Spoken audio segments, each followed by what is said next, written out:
Something strange is happening in Hollywood and all signs are pointing to Blake Lively. What was once framed as a simple legal battle over creative rights and reputation has now spiraled into something far darker, a full-blown crackdown on independent creators. YouTubers, small commentators, and whistleblowers who dare to talk about It Ends With Us, the film, at the center of the controversy, are suddenly finding themselves under legal fire. Subpoenas are flying, private messages are being requested, entire channels are under scrutiny. And the chilling question echoing across the creator community is, why is Blake Lively so desperate to unmask these people? This isn't just about a movie anymore. It's about control over narrative, over perception, over truth.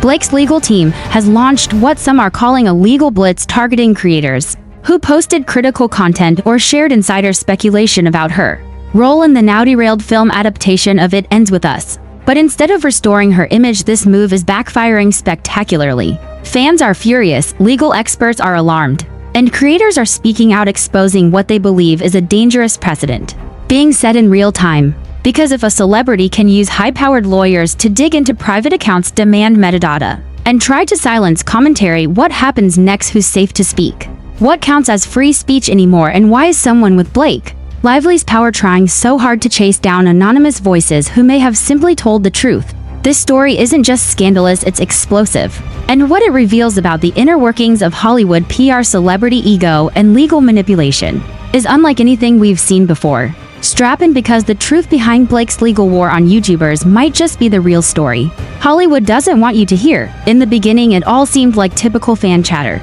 Just another high-profile adaptation of a best-selling novel making its way from page to screen, with Blake Lively front and center as both star and co-producer. It Ends With Us had built-in buzz from the start. The Colleen Hoover novel had exploded in popularity thanks to book talk and Instagram reels, and fans were deeply emotionally invested in its characters. With millions of copies sold and a built-in fanbase, this project looked like a surefire win for everyone involved, at least on the surface. But even before the cameras began rolling, warning signs quietly started appearing. Rumors swirled about the casting process, whispers that Blake herself had strong opinions about who should play what roles, how the script should be restructured, and how certain plot points should be toned down or changed entirely. These rumors were dismissed early on by mainstream media as typical behind-the-scenes creative differences. But for fans of the novel, some of the decisions, especially around character ages and story adjustments, already began to feel like red flags. And then came the on-set photos.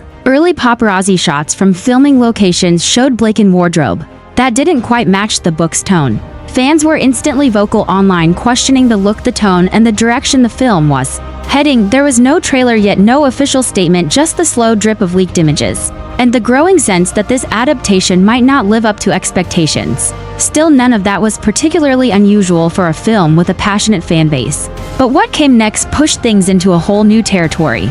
Suddenly, anonymous online accounts began sharing what they claimed were internal production details. Some claimed to have seen early versions of the script. Others hinted at creative clashes on set, suggesting that Blake, who had taken on a co-producer role, was making bold changes that not everyone agreed with. A few claimed the director, Justin Baldoni, had pushed back on certain creative decisions only to be overridden. At first, these whispers were hard to verify. The accounts were unverified, the posts quickly deleted. But then creators on YouTube and TikTok began to piece things together. Commentary channels started uploading videos analyzing the leaks, pointing out inconsistencies and asking difficult questions. Some creators, especially those with smaller but loyal followings, took deeper dives, cross-referencing photos, examining metadata from leaked footage, and tracking what appeared to be a pattern of suppression efforts from the studio. That's when the tone started to shift. Blake Lively's team didn't respond publicly to the speculation. There were no statements, no interviews, no attempts at damage control, at least not in the public eye. But creators began noticing something strange. Videos were getting demonetized. Some were receiving copyright flags for content that fell under fair use. A few channels even reported that they were contacted by third parties asking for video removals, allegedly for infringing on IP, even when the content was purely commentary or news-style reporting. It didn't take long for creators to begin asking, was someone trying to shut them up? And that's where the concept of whistleblowers started to gain traction. The term was first used ironically by a mid-sized commentary creator who posted a video titled "Why Are Whistleblowers Warning Us About It Ends With Us?" But the title struck a nerve.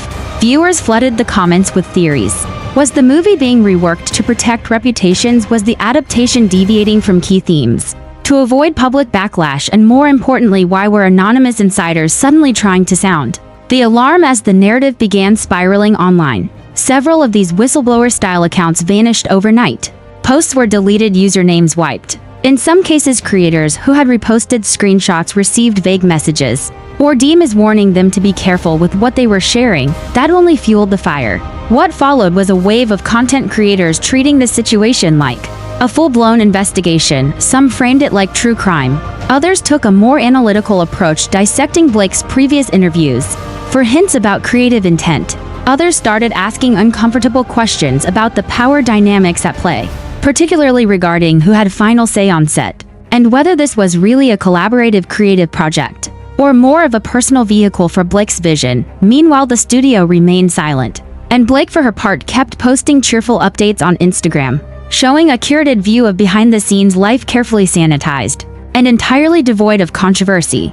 The contrast between what fans were seeing on social media and what was being whispered online only deepened the mystery. The creator community grew louder. More videos were made, more leaks emerged. A few creators claimed they had been approached by people allegedly involved in the production, PA letters, interns, or background actors who claimed the real story of the production was much darker than anyone realized. Some of those messages included damning claims, alleged behavior on set that would be considered controlling, or hostile claims of toxic dynamics, and most concerning of all, suggestions that certain storylines from the book were being scrubbed entirely to protect someone's public image. Creators latched onto the phrase "scrubbing the story," using it to label a series of deep dives that explored every known change between the book and the adaptation. Fans began speculating that certain characters had been softened, key scenes cut, and that the core message of the novel, a hard-hitting exploration of emotional abuse and trauma, was being whitewashed for marketability. As this narrative gained momentum, Blake's name began trending on X, formerly Twitter, but not in the way her team likely hoped. The term Blake backlash emerged as more users began accusing her of turning a raw, powerful book into a glossy, sanitized romance. Some even alleged that this was an attempt to rebrand her own image through the lens of the character Lily Bloom, whom she was portraying. To her fans, it was an unfair smear. But to the growing chorus of critics online, including many longtime fans of the book, something felt off.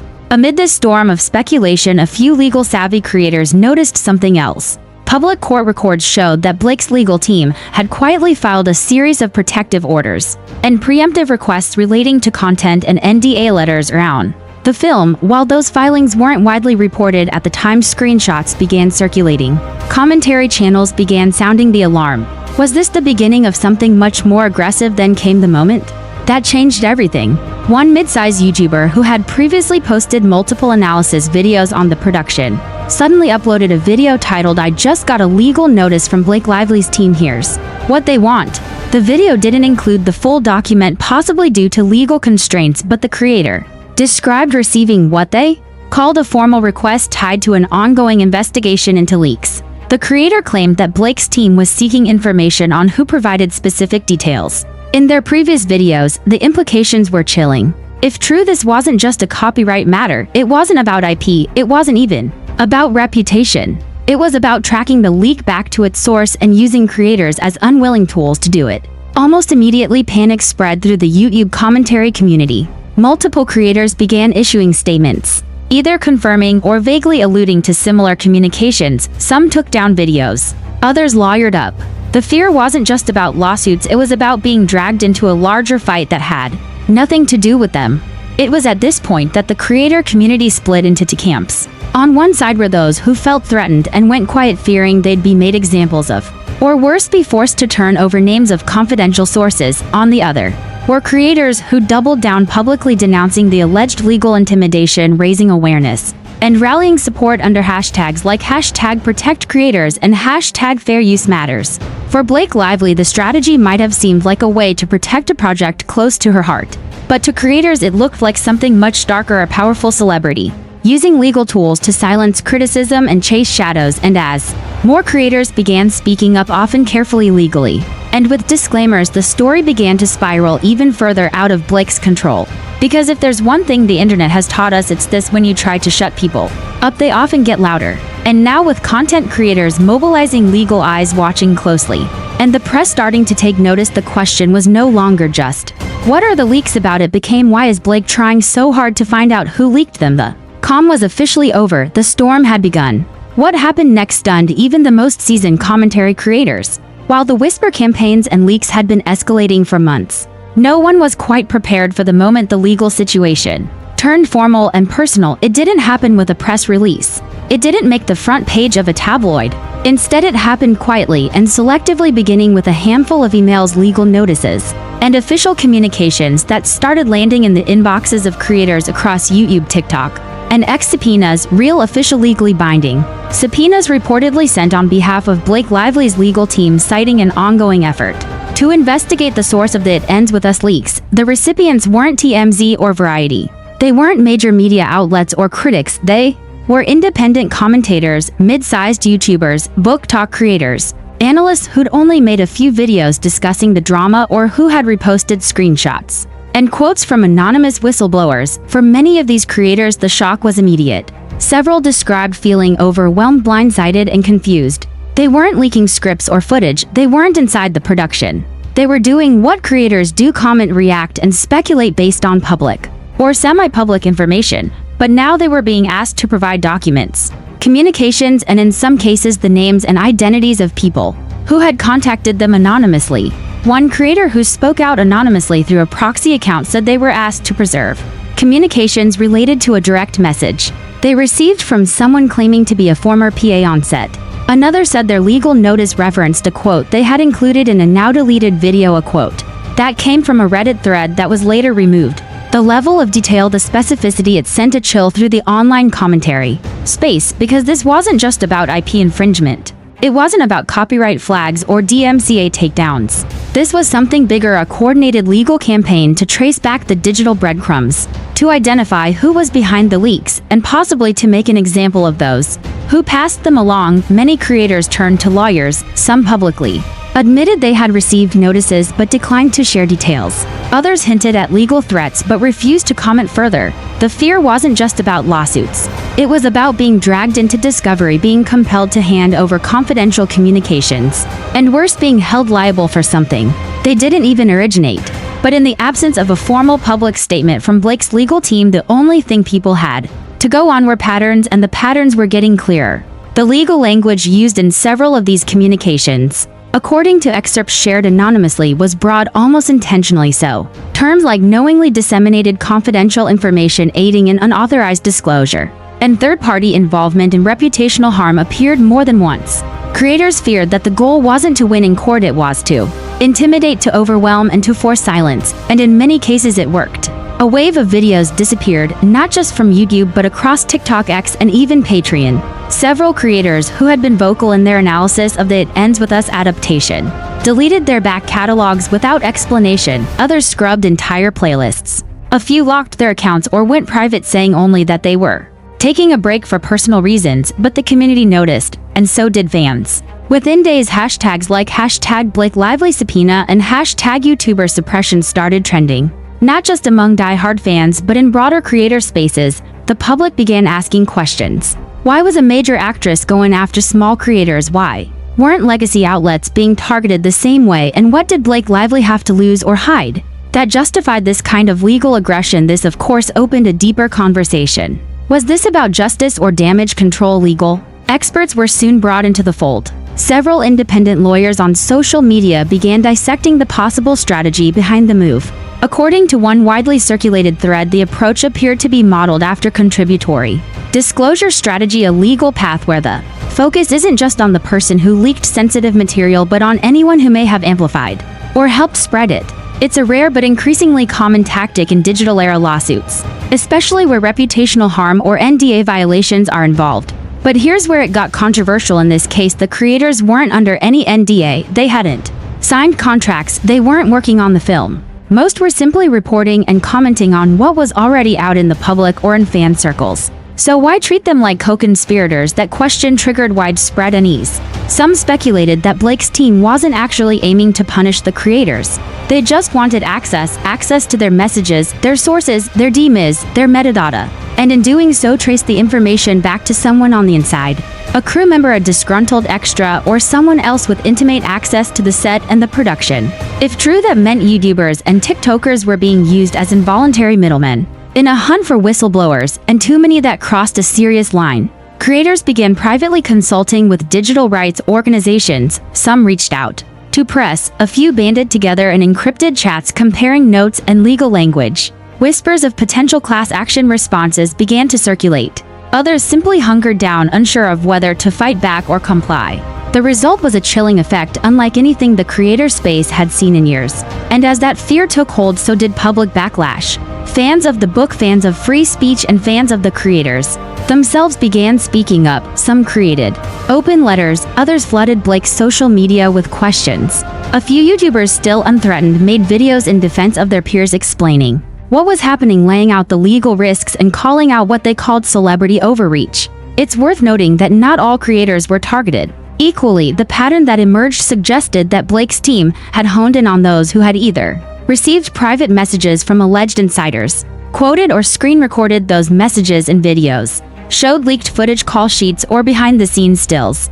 suggested that Blake's role in the film had become more controlling or controversial than reported. In other words, the creators being hit hardest were those who had touched the most sensitive nerves, the allegations that cut closest to Blake's involvement in creative control and possible behind-the-scenes tension. This is where the story took on new meaning, because the legal action didn't seem aimed at silencing all criticism. It wasn't just about bad reviews or public speculation. It was specifically focused on the whistleblower claims, the idea that someone from within the production had tried to warn the public about problems with the film, and that led many to believe this was personal. Was Blake afraid of the narrative that she derailed the project? Was she trying to protect her reputation as a producer? Or was there something more specific, some particular detail that hadn't leaked yet, that she was desperate to keep under wraps? The deeper the creators dug, the more questions emerged. Why was the production so delayed, yet no official reason was given? Why were certain scenes, including key book moments, allegedly cut without the author's approval?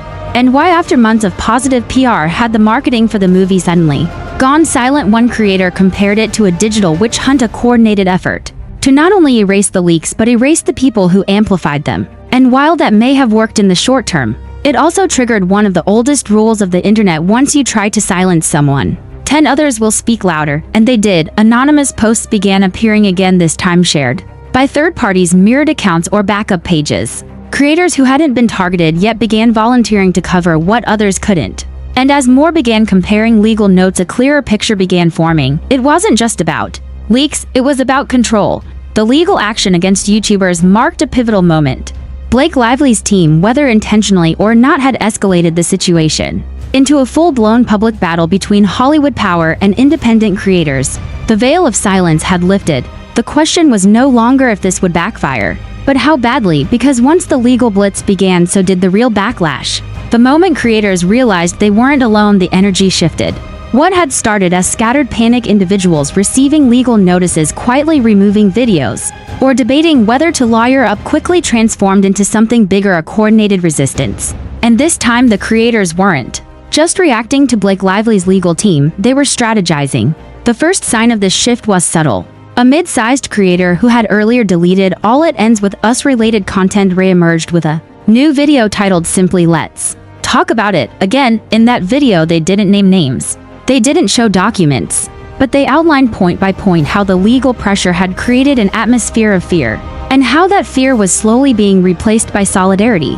People are talking, the creator said, behind the scenes. In DMs, in Discord servers, in encrypted spaces, we're not going to be quiet anymore. That video spread like wildfire. Suddenly creators who had been silent began liking posts, commenting again, and hinting just enough that they too had been swept up in the legal fallout. Private chat groups formed across platforms. Lawyers familiar with digital rights offered guidance. A few creators, emboldened by the growing public interest, began to speak up more openly, carefully walking the line between commentary and disclosure. And then came the first real blowback against Blake Lively's team. A creator posted an extensive breakdown of how the legal requests they'd received appeared to go beyond what was reasonable for protecting intellectual property. They cited precedent cases, fair use laws, and even public statements from major legal analysts, who warned that this could set a dangerous precedent, allowing celebrities to weaponize subpoenas To chill free speech and commentary, the term weaponized. Lawfare started making the rounds, and with it the tone of the entire narrative began to turn.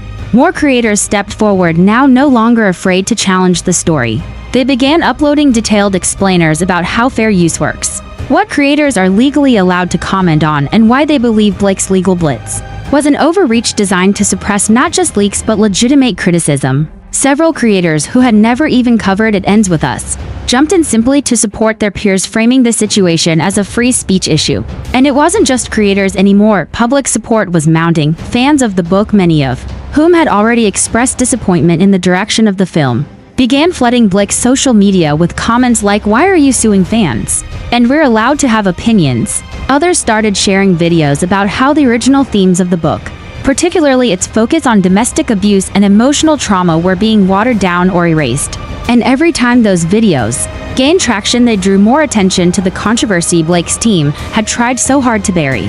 A major turning point came when a well-known digital rights attorney, speaking on a popular live stream, directly addressed the controversy. These types of legal threats are designed to intimidate, not necessarily to win in court. Most creators don't have the time or resources to fight. That's the power imbalance we're seeing here, and it's dangerous. That quote was clipped, reposted, and embedded in dozens of new videos.